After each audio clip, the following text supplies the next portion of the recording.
આ સંતાનો છે. સંતાનોમાં બધાય આવી જાય, સમજી લ્યો. બે ઘરવાળી કરી હોય ને તો ખરેખર વારસાઈ આંબામાં બે ચડે.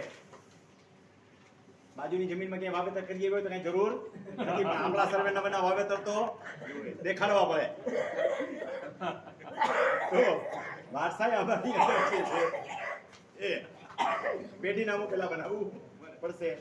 પેઢીનામું બનાવવા માટે થઈ અને સક્ષમ કોણ, અહીંયા જ છે ને ફૂટબોલ થાય છે. પેઢીનામું તમારે જે છે, જે વ્યક્તિ ગુજરી જાય છે, ગુજરનાર વ્યક્તિ જે છે એના આધાર કાર્ડમાં જે નામ છે ત્યાં બની શકે, અથવા તો વારસાઈ આંબો છે ને બનાવવો છે. પેલા તો જ્યાં જમીન આવે છે ત્યાં જે ગુજરી ગયો, હવારમાં જેટલો ફોન નહીં હતો, જ્યાં ગુજરી ગયો છે ત્યાં જમીન છે તો ત્યાં જ બને. બીજે ક્યાંય ધક્કા ખાવાની જરૂર નથી. એ કે એક છોકરો અમેરિકા છે ને એક અમદાવાદ છે તો ત્યાં બનવા જાય. જમીન જ્યાં છે ત્યાં જ બને. હવે એક બાપા બીજા છોકરા ભેગા મુંબઈ રહેતા હતા, ત્યાં ગુજરી ગયા, આધાર કાર્ડ ત્યાંનું હતું. છોકરો જે છે જમીન જ્યાં છે ત્યાં રહે છે, તો એ છોકરો વારસાઈ આંબો ત્યાં બનાવીએ કે જ્યાં જમીન છે ત્યાં. પ્રથમ તો એ જોવાનું કે ગુજરનાર વ્યક્તિનો વારસાઈ આંબો જે છે એ પ્રોપર જગ્યાએ છે, ત્યાં વારસદાર ઈચ્છે તો ત્યાં જ બનાવે.